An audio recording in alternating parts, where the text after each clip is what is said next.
Welcome to Real Judaism with Rabbi Klapper. Unfiltered wisdom for Jewish life. Be'ezus Hashem, we're here on Daf Kuf Nun Gimel. We're talking about the different times on Shabbos. So we were talking about Leil Shabbos and how Leil Shabbos brings out the holy fruit. It brings out the holy fruit because what is the holy fruit? The holy fruit is emunah in the kodesh Baruch Hu. It's a belief in the oneness of a kodesh Baruch Hu. We're on Daf Kuf Nun Gimel. And we're finishing up the first chelik, the chelik that talks about Friday night, about how Friday night is called Chekel Tapuchin Kadishin. It's a field of holy perus. It's a field of holy perus, of holy fruit. And that field is the source where the zera can sprout, where the seeds can sprout into reality. So we're here on the second, and really the first full paragraph on Daf Kuf Nun Gimel. V'hinei ikar moshel soda eino miyuchad davka l'Shabbos shegam b'kol yimos hashavua have kol metzios olamenu soda hamekabel zroim min hashamayim motzapens. This idea, this moshel that we were talking about last time, that Shabbos is a soda. The Shabbos is a field that you can plant the seeds and bring out the holy fruit. That truth is that moshel can be applied to the rest of the week too, because all week we get shefa min hashamayim. HaKadosh Baruch Hu sends down min hashamayim tremendous amounts of shefa, of goodness, in order so that our fields can sprout with all kinds of peros in both ruchnias and gashmias. But you should know that the world is not always in a state where it's going to bring out holy fruits. Sometimes it brings out very poor quality fruits or bad fruits. Mishamayim yordim zroim toivim shal parnaso uberachas va'oisher. Sometimes the Kodesh Baruch Hu sends down into this world the seeds of good parnasa, of bracha, of wealth. And when those good seeds come down into this low world, these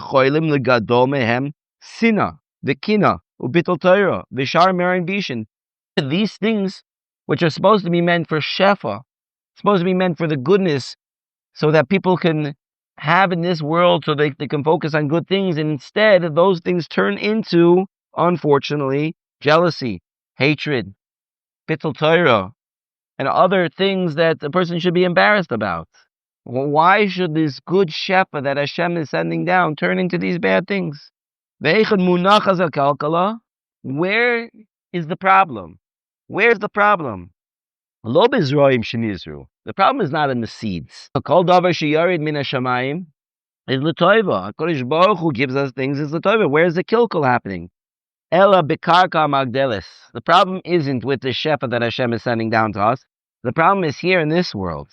Shekach tova shel karka zu kari oilam hazeh. This is the teva. This is the nature of the ground in this world, which we call olam hazeh. Meaning it's not literally the ground. The ground is only being used as a moshel. What it means is the place where the seed can develop and grow. Right? That's why we use the field as a moshel, because that's the place where the seed is put down and you send nourishment to it, and that's why that's where it can grow. Just as a side point, this moshel really is what Zohar and Nekeva is. Zohar is the one who's mashpia, the one who gives, and the keva is the one who takes what's given and turns it into something. Turns it into reality. The zera is just the seed; it's just the little spark, and that spark needs to be made into something. So HaKadosh Baruch Hu sends that seed down. What's the ground? The earth. The earth is the tzad and the keva, which is supposed to take that and turn it into reality, to bring it to fruition. Right? Maybe that's the way the word fruition came from. It makes it fruit. It turns the seed into fruit. But in this world, if the world is makalkel, if things are going wrong in this world, so then, yeah, you're going to get some bad fruit. When Noach had to save the last remnants of a world gone makulko, totally crooked. The last few animals, the last few birds, and all of life except for fish that were totally warped. The last few that were unaffected came together with him into the Torah. Why did this happen? Why did it happen? The whole world became so makulko. So Chazal tell us that because of man, even the animal kingdom started doing the wrong things. Because man was doing it, so the world was doing it too. Meaning that at that point in time, man's influence on the world could be felt in everything. Man was connected to the circuit breaker of the world. If something is going wrong with the source, it's going to be going wrong with everything in the world. And therefore, it's not just man who is doing inappropriate, immoral things, but it caused a massive effect on all of nature because of man. Because man was connected. But after Kabbalah Torah, now it's not all of mankind that's connected to the circuit breaker of the nature of the world. Now it's Klal Yisrael. Klal Yisrael is connected. If we do things right, then the world will run properly. If we don't do things right, the things in the world will not run properly. There's a story I heard about the Chofetz Chaim, that the Chofetz Chaim one time heard that I believe it was the Mississippi River, the longest river in North America, overflowed its banks, and it caused mass damage, and people were killed, and all kinds of things. And he called together the yeshiva and to say to him, somebody asked him, why do you care about the Mississippi River? It's like it's on the other side of the world. What's shaykhs? He said, what do you mean? If something happened on the other side of the world, it's because of us. We have to improve ourselves. We have to be better. Besides, the Gemara says that Kol Puruni Shabala Olam El Eino El Bishvil Yisrael. It's for us to learn a lesson. But even more, even closer to that, things that happen in the world are connected to Klal Yisrael. So it's the world. It's not Hashem shefa that's the problem. Hashem sends good shefa. The question is, what are we doing with that shefa? And in the world, so the shefa could become a kulo, it could become corrupted. You put into it and thorns and thistles come out of it. When the Kodesh Baruch Hu sent shefa down, that you can learn Torah. That same seichel is going to be used for something corrupt. The Chovos Halevavos says this as well.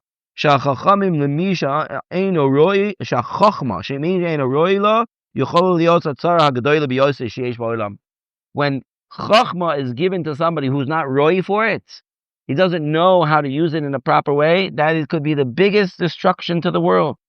The biggest destruction to the world. About Shabbos kodesh, but Shabbos is different. Shigam kein sadeh. Shabbos is also a place where you can bring out fruit, but the teva legado rak tapuchin kadishin. But Shabbos is not like that. Shabbos will produce only good fruit.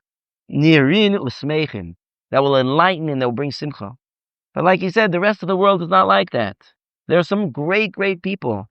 I heard a shir from a Rabbi Chaim Waxman. I heard on a recording where he was talking about Albert Einstein. Albert Einstein obviously was a very brilliant man. In the shir, he even mentions that there was somebody, I don't know how many people are out there in the world that were like this, somebody who heard shir from Rabbi Chaim Brisker and also went to class by Albert Einstein. Both. Such a person. And this person claimed that Albert Einstein was even bigger than Reb Chaim. I'm not sure. Maybe this person was also a bit makulko by saying that. But that's what he said. Albert Einstein, brilliant. They say about Albert Einstein that he actually grew up frum. He grew up in a house of a Shomer Shabbos. And what happened? What happened was that in their town there was some yeshiva. And at that time the yeshivas didn't have dormitories. They didn't have the ability to feed. They didn't have ability to feed the bachrim. So the people of the town, each one would put up one bacher. Or maybe if you had more money, you were able to put up more than one. So the Einstein family put up one bacher. And it happens to be the bacher they put up was a maskil. Wasn't there to learn Torah for Torah Lishma. He was a maskil, somebody who was not exactly l'shem shamayim. And he brought some books of kfira. He brought some books of kfira into the house. And he saw little Albert, 12 years old, studying for his bar mitzvah. And he gave him the books. Maybe one book, maybe many books. By the time he was done with the books, he was already a kofer before his bar mitzvah.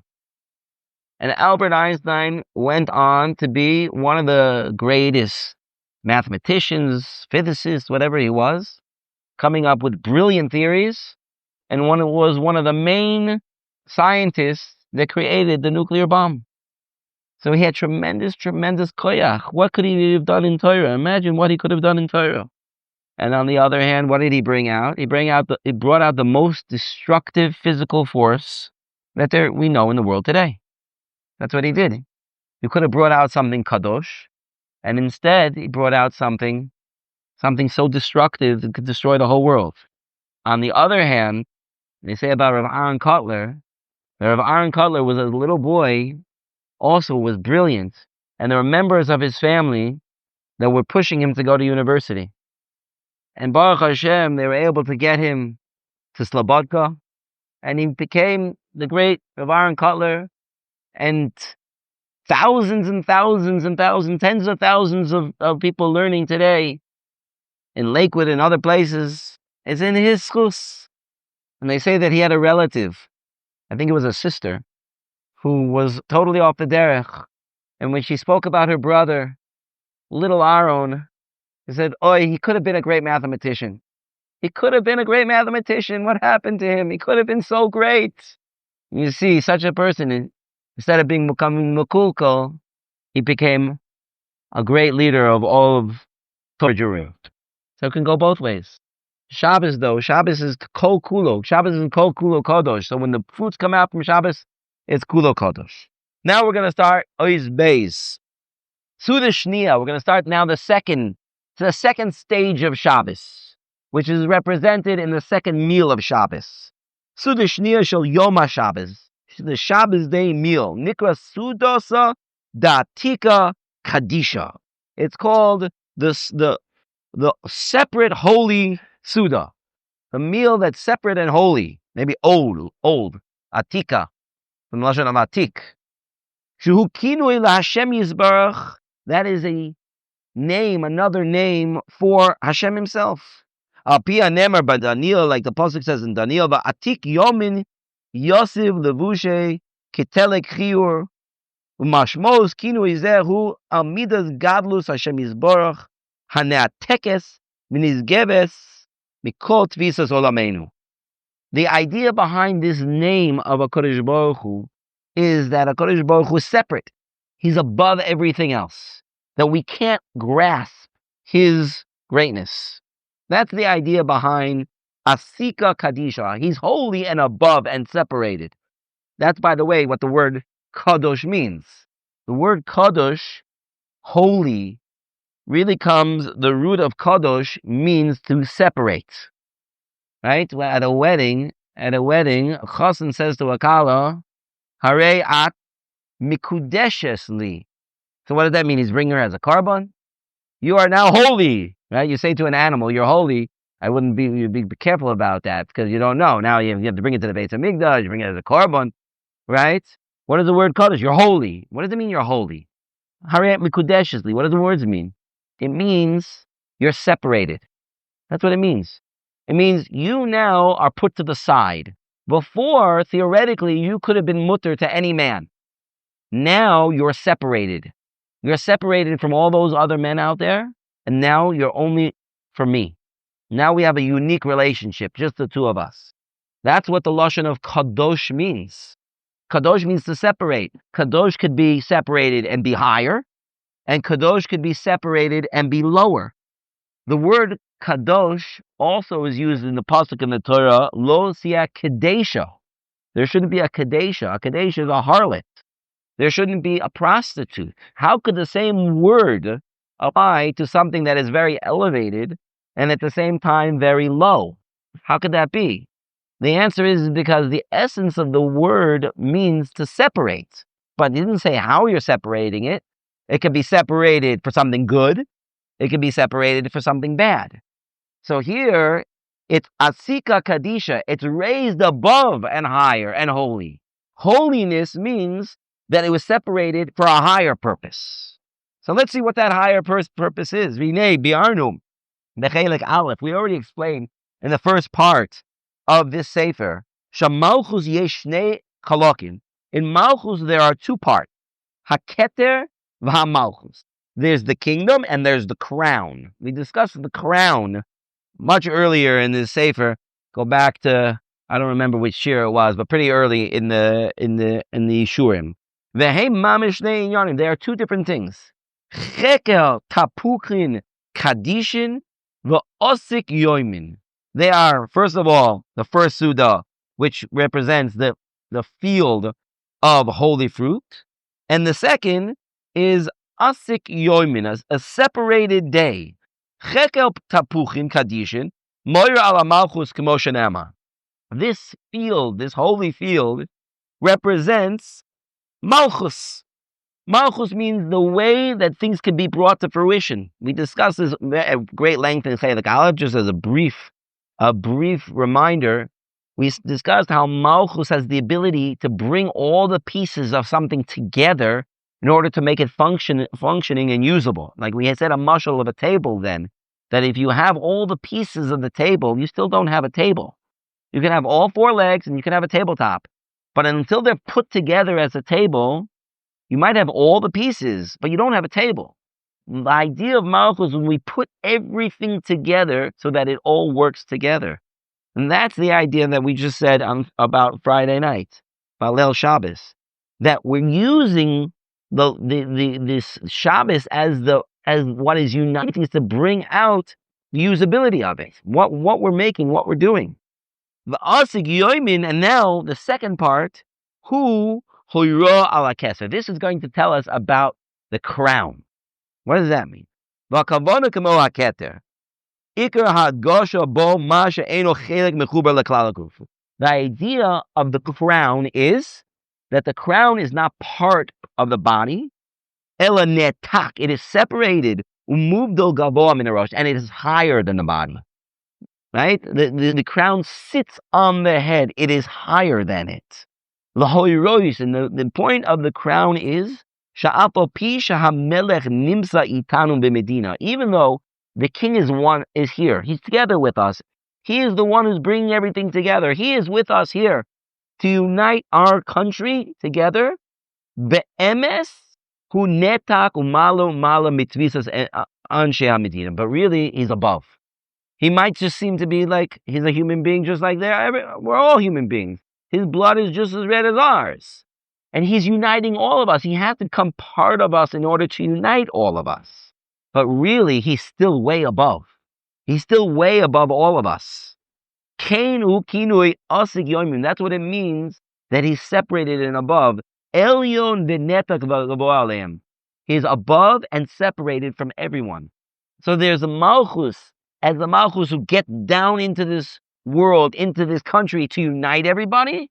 But you should realize he's still above everybody else. He's still above. And that's what Keter means. Keter means he's still above. Kodesh Baruch Hu is still above. Hine kan kasha. We have a question over here. Why is this different than the midah of Sadeh?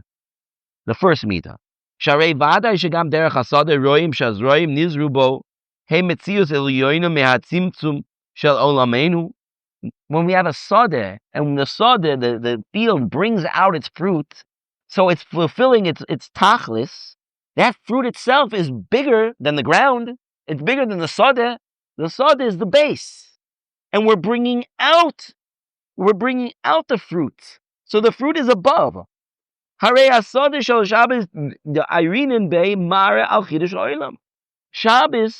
brings out the fruit of Chidush HaOlam, that the Kodesh Baruch Hu created the world from nothing. That's the Ikar Peiros that Shabbos brings out, the Peiros of emunah.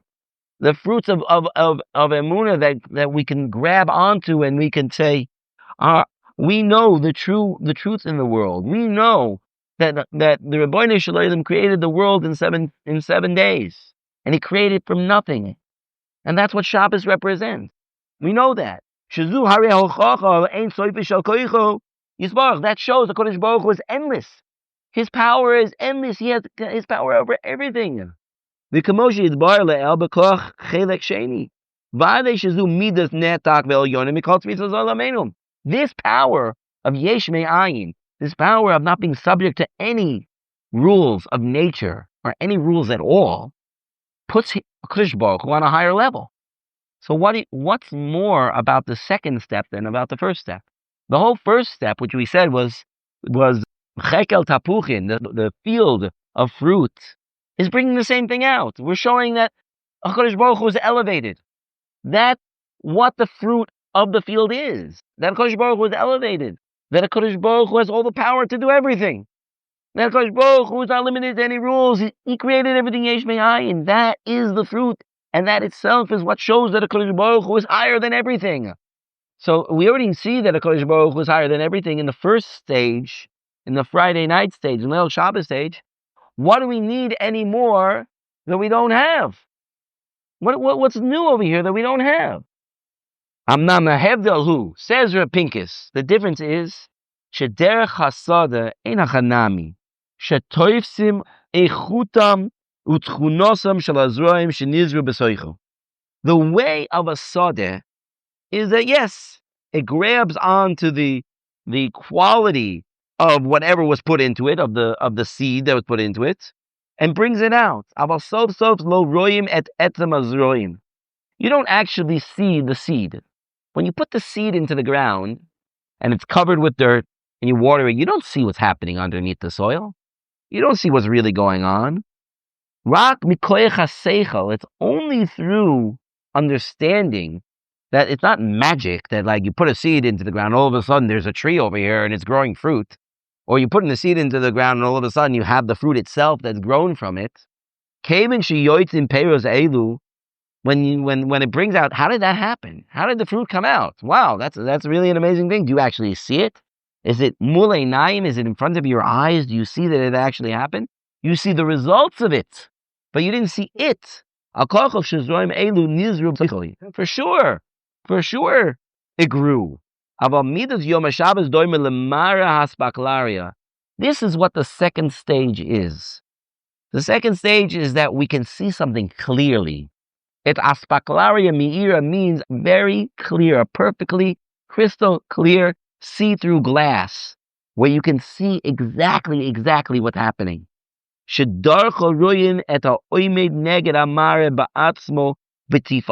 you're standing in front of a perfectly clean mirror, then the reflection is perfect.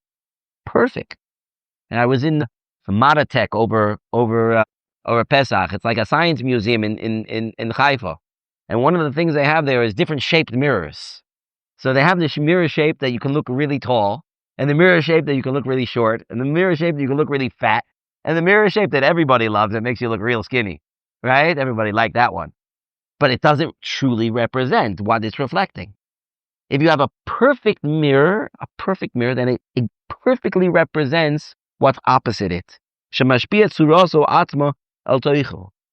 you have a perfect clear mirror or a perfect clear glass, you can see that exactly. There's nothing shading. There's no other light. There's nothing else going on over here.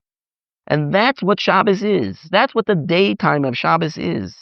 That it's not just that we can figure out through seichel that these perus, the perus of emunah and HaKadosh Baruch Hu, but actually there's so much more clarity, complete clarity, when it comes to Shabbos day. That's the next level up in Shabbos. The first level is that we have the ability to come to the recognition through our minds, through our seichel, that HaKadosh Baruch Hu created the world from nothingness and puts everything together and has everything and does everything and is not subject to any rules. That is all through the seichel. That's the first stage. but we can't see everything clearly 100%. Therefore, the second stage, which is a higher level, is complete clarity in this. I'm going to stop over here. But Lamaise, he's going to go into great detail to bring this out in the next part of the parak. We'll stop over here in the middle of Daf Kuf Nun Dalish. Shkoyach. Thank you for joining Real Judaism, where we explore Torah's wisdom for real life. Created by J Foundations and produced by Eli Podcast Productions. Find more episodes at realjudaism.org and subscribe wherever you listen to podcasts.